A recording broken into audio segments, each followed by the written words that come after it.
Gini-gini saya mantan wartawan loh. Kelihatan nggak? Ya sih, sekarang lebih banyaknya ngurusin konten video. Tapi dulunya saya nulis berita. Beritanya juga bisnis dan ekonomi. Ngeri nggak?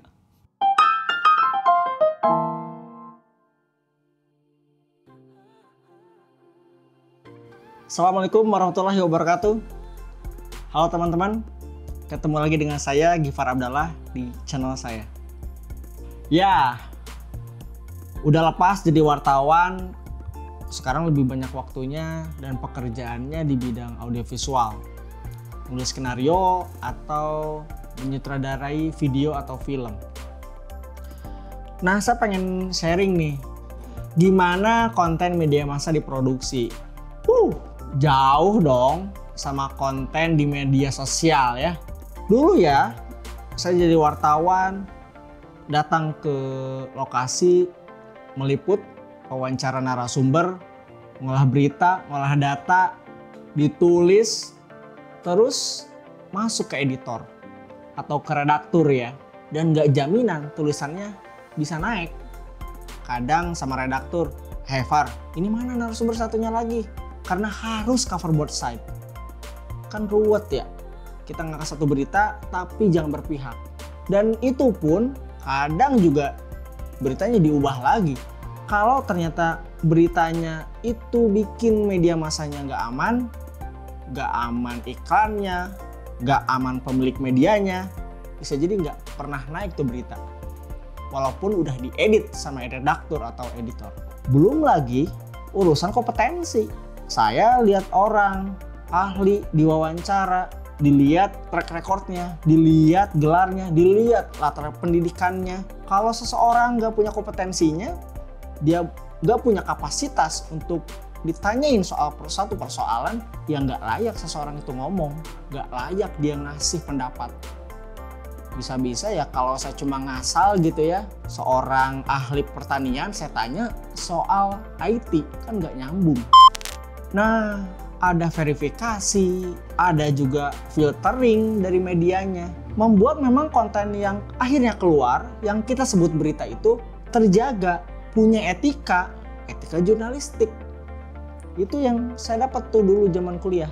Nggak serta-merta bahwa kita wartawan, meliput sana sini, tanya narasumber sana sini, bisa seenak jidat, bisa tayang. Kalau itu membahayakan publik, menyesatkan beritanya, yang kena bukan cuma saya, tapi media saya, koran saya. Bisa kena tuntut lah, apalah. Nah, ini ada perbedaan yang sangat drastis sama konten media sosial. Coba, inget gak kasus-kasus yang dekat? Ada seorang musisi dikritisi abis-abisan karena dia ngomongin soal kesehatan. Ya, kompetensi di zaman sekarang, selama punya kamera, selama punya basis massa, subscriber, follower, gak pandang kompetensi, gak pandang latar belakang pendidikan. Ya kamu kalau mau ngomong aja. Toh gak lewat editor ya, gak lewat redaktur. Terus gak ada yang namanya verifikasi, cover both side, dan segala macam yang menjadi kode etik jurnalistik. Udah gak ada. Ataupun 9 elemen jurnalism. No, gak ada pagernya. Siapapun bisa ngomong apapun, nggak ada pagernya. Itu yang akhirnya membiaskan masyarakat kita, khususnya netizen. Ini mau percaya siapa? Mau percaya musisi atau mau percaya yang punya mobil mewah? Ada satu quotes yang menarik waktu zaman pandemi COVID dari Jurgen Klopp, pelatih Liverpool. Dia ditanya sama wartawan bagaimana tanggapannya soal COVID. Dia bijak tuh ngomong. Saya cuma pelatih bola yang pakai topi baseball. Saya nggak ngerti apa-apa soal COVID. Jangan tanya saya, tanya ahlinya. Gitu harusnya. Kalau nggak punya kompetensi, ya sadar diri lah. Ya memang sih ada freedom of speech ya. Setiap orang bebas ngomong atau punya argumentasi. Sekelas Bono, vokalis U2 juga bisa ngomong apapun. Bahwa John Lennon, seorang vokalis band legendaris, bisa ngomong apapun. Jangan samain dong. Coba lihat deh, Bono tuh memang orang yang punya kapasitas buat ngomong. Coba lihat juga, ya John Lennon juga punya track record dan dia pun memang concern terhadap satu isu. Bukan berarti musisi yang jadi YouTuber ataupun pesulap yang jadi YouTuber itu nggak boleh ngomong. Cuman kita yang mungkin menikmatinya harus proporsional. Ini siapa yang ngomong? Nah, berkaitan dengan kamu yang mungkin ingin jadi content creator, pikir-pikir lagi apa yang jadi kompetensi kita. Iya, kamu bisa ngomongin apapun, tapi dengan sesuatu yang lebih dekat sama kamu, yang memang kamu lebih tahu soal itu yang membuat kamu selamat dari serangan netizen. Dan yang paling penting, tidak menyesatkan orang.